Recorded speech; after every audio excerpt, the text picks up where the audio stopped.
सच्चिदानंद रूपाय विश्वोत्पत्त्यादिहे तापत्रय विनाशाय श्री कृष्णाय। भगवान सत्य है, चित है और आनंद स्वरूप है। सच्चिदानंद जो सविनाशी है, सत्य के आड़ में भी झूठ हो सकता है लेकिन सत्य सत्य। सच्चिदानंद रूपाय भगवान का रूप सत्य है। विश्व की उत्पत्ति करते हैं, पालन करते हैं और विनाश करते हैं। दैहिक दैविक भौतिक तीनों तापों का निवारण करते हैं। कौन? श्री कृष्ण। वयम हम नहीं, सब मिलकर हमको प्रणाम करते हैं। एक बार बोलिए सच्चिदानंद भगवान कृष्ण कन्हैया लाल की जय। रोहिणी के पुत्र हुए और तुम्हारा अब तुम 2 दिन के अंदर तुम्हारा मृत्यु है। तुम ध्यान से सुन लो, तुम्हारा 2 दिन के अंदर ही तुम्हारा मृत्यु होगा। अब ध्यान से कहने लगे कि देखो कंस, अब कंस की इतना जब कहीं तो कंस की हालत और ही बुरा हो गया, चल गया और कहने लगे कि बत्तासुर को मारे। जबकि नारद जी ने कंस को सुना रहे हैं कि कंस ये बालक 8वां पुत्र है जो जसोदा और देवकी के गर्भ के परिवर्तन तक बता दिए। कृष्ण गोवर्धन कानी अंगुली पर उठाए, ब्रजवासियों को बचाए, कालिए नाग को दमन, 2 विशाल वृक्षों को उखाड़ना, पूतना, बकासुर वध। यह कंस नारद जी को बात सुना रहे हैं जसोदा के प्रति और कृष्ण के प्रति और क्रोध में करने लगे। अब कहने लगे कि अच्छी मौका है, अभी ये बालक है और स्वफल के पुत्र यादवों में से अक्रूर जी को भेज दिए। जाइए अक्रूर जी, जग करवा रहे हैं और उस बालक को ले आइए, वृंदावन से बालक को ले आइए और लाकर जग में उनको सब सारी चीज बता दी अक्रूर जी को कि आज मेरे पास अभी चानूर और मुस्तिक पहलवान भी है और पहलवान से मैं युद्ध कराऊंगा। अगर उससे बच गया तो कुबला पे हाथी भी है, कुबला पे हाथी रास्ते में रोक लेगा।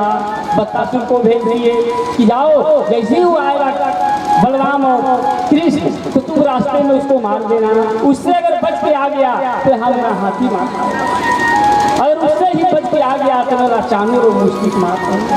अब ये कहकर अक्रूर जी को भेज दिए, अक्रूर जी को भेज दिए नंद बाबा के यहाँ भेज दिए। नंद बाबा के यहाँ जब गए अक्रूर जी सारी बात बता दिए, सारी बात बता दिए। कहने लगे कि हे अक्रूर चाचा, साक्षात नारायण है और वहीं पर प्रणाम किए और प्रणाम करके चले गए। जब मथुरा में गए तो भगवान ने कही कि हे अक्रूर चाचा आप जाइए, अब हमको भ्रमण करने दीजिए कि मथुरा नगर को हमको घूमने दीजिए, टहलने दीजिए कि कैसा नगर है। कंस मामा का नगर को जानने दीजिए, कहीं कि हमारे घर अवश्य पधारिएगा। ठीक है, मैं अवश्य आऊँगा। अक्रूर चाचा आप जाइए, इसके बाद मामा से भी भेंट करूँगा। जब कहते पूजा उधर दासी थी, कंस को दासी तो चंदन की पात लिए हुए जा रही थी, पूजा टेढ़ी थी, बदसूरती थी। भगवान ने कहेंगे हे पूजा, हे सुंदरी, तुम मेरा चंदन दो। चंदन घिसती थी और कंस को लगाती थी, कहेंगे तुम चंदन दो। कल नहीं, अवश्य चंदन। सुंदरी बता, भगवान ने सुंदरी कहीं तो कहीं मेरा आज तक कोई पूजा करता तो सुंदरी कोई कहती नहीं थी। जितने भी थे सब सुंदरी, कोई ने कहा आप ही प्रभु आप सुंदरी कहे हैं, कहीं कि तुम सुंदरी हो।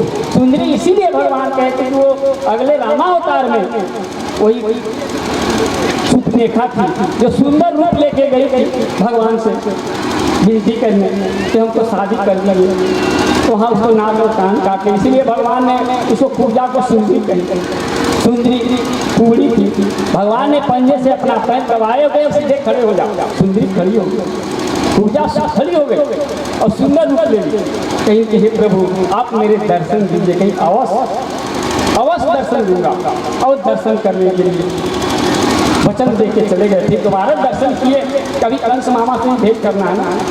जब रजक उधर से धोबी आ रहा था, चंदन पात दे दिए, चंदन सब ग्वाल बाल सखा लगा लिए चंदन। चलो अब चंदन ग्वाल बाल को कहने लगे कि चलो अब चंदन हो गया, अब तो हम लोग का कपड़ा भी चाहिए ना। अब उधर से रजक आ रहा था धोबी जो कंस का कपड़ा धोता था, और जैसे कंस को कपड़ा धोता था कहा कि भगवान को उसको मारना था ना, कहीं की है रजक तुम कपड़ा हम लोग को दो। नहीं ये राजा पहनता है कपड़ा, ये कोई अति का नहीं है, ग्वालों के लिए कपड़ा ये नहीं है, ये राजा का है। और इतना घमंड था उसको, इतना घमंड था कि कड़ा पहनता था। कदा नहीं, मैं कंस का कपड़ा धोता हूँ। घमंड था, अहंकार था, कड़े कड़े मुंह, काले काले लंबे भुजा, कान की सीना चलता था।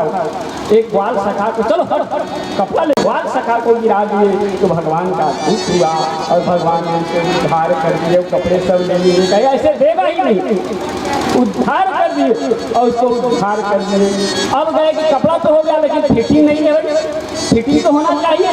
और फिटिंग के लिए एक दर्जी ने उसे देख लिया था, जिसको टेलर कहते हैं, दर्जी, जो कपड़ा धोता था, कपड़ा सिलाई करता था और धोता भी था, रंगीन करता था।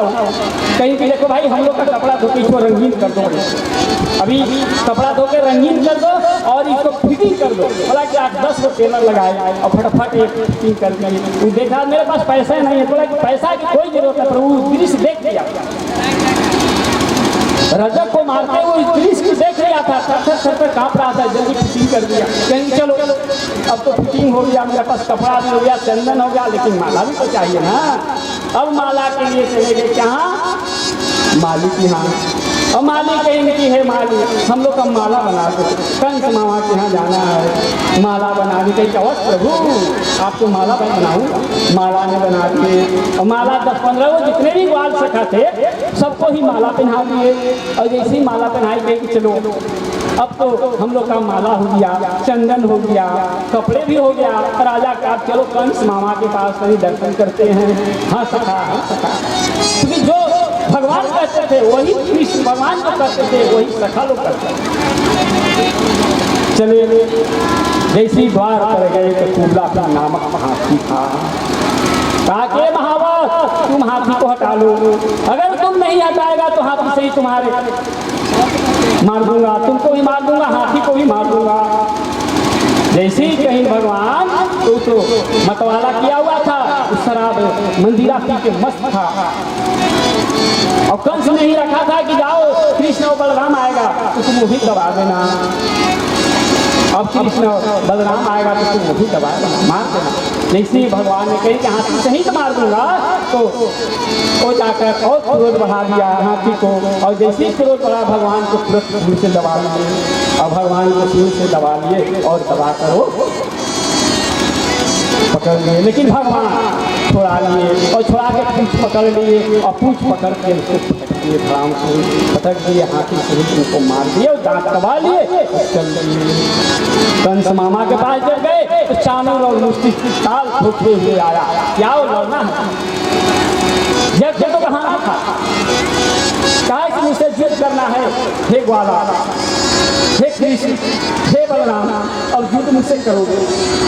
अब युद्ध करने के लिए ताल ठोकते हुए सब वहाँ के जितने भी मंच पर बैठे हुए, स्त्रियाँ अलग मंच था, पुरुष का अलग मंच था, नंद बाबा ग्वालों के लिए अलग मंच था, और जो वहाँ का मथुरा आसन पर बैठ गया कंस, और कंस अपने ऊंचे आसन पर बैठ गया और ताल ठोकते हुए मूर्ति को भगवान को उठ गया। क्या भगवान ने उसको लड़ने के लिए जाती रही भावना जैसी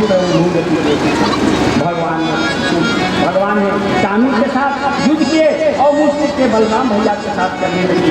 एक दूसरे से ताल ठोकते हुए जैसे जैसे लड़ते गए वैसे वैसे पटकते गए। भगवान बलहीन होते गया। पहले तो लोग पहले माना किए कि नहीं नहीं भैया नहीं लड़ेंगे, एक छोटा बालक है। और कहाँ मुष्टि को भगवान ने कही कि नहीं आप लोग लड़ेंगे मत, मैं लड़ूंगा इनसे।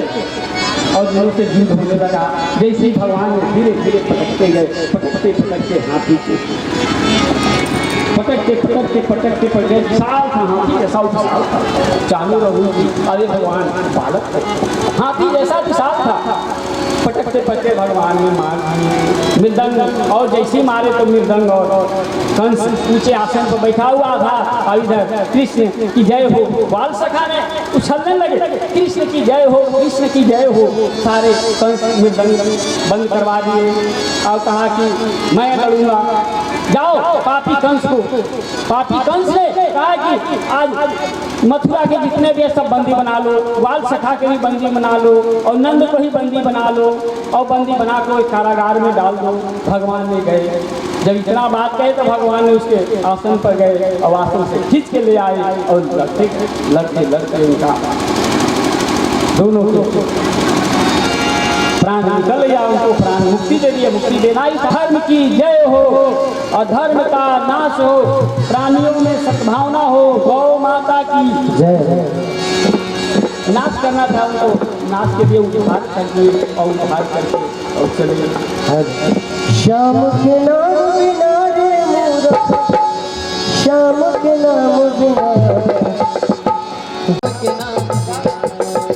श्याम के नाम बिना रे मूरख, श्याम के नाम बिना, श्याम के नाम बिना रे मूरख, श्याम के नाम बिना, जल जाए जिहवा पापनी, श्याम के नाम बिना, जल जाए जिहवा पापनी, श्याम के नाम बिना।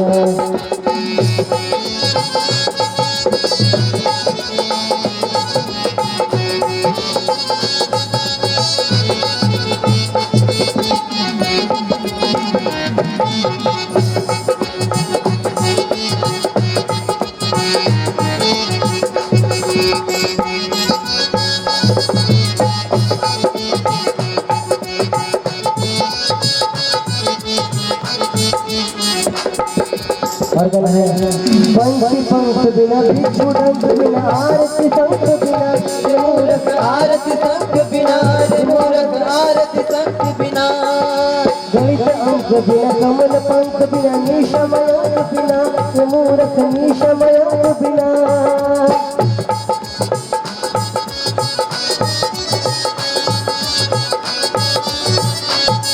और कहना है नाम बिना घर ऐसे जैसे,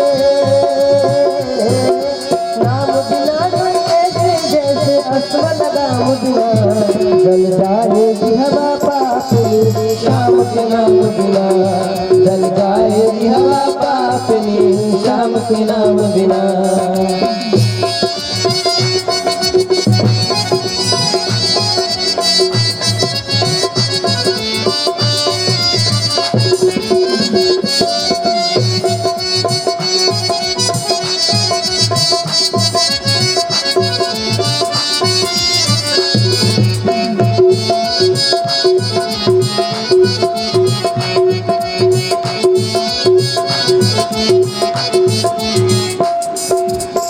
कांत बिना, मठ महंत बिना, हाथी दंत बिना रे मूरख, हाथी दंत बिना रे मूरख, हाथी दंत बिना, ग्राम पंच बिना, ऋतु बसंत बिना, आदि अंत बिना रे मूरख, आदि अंत बिना रे मूरख, आदि दंत बिना रे मूरख, आदि अंत बिना।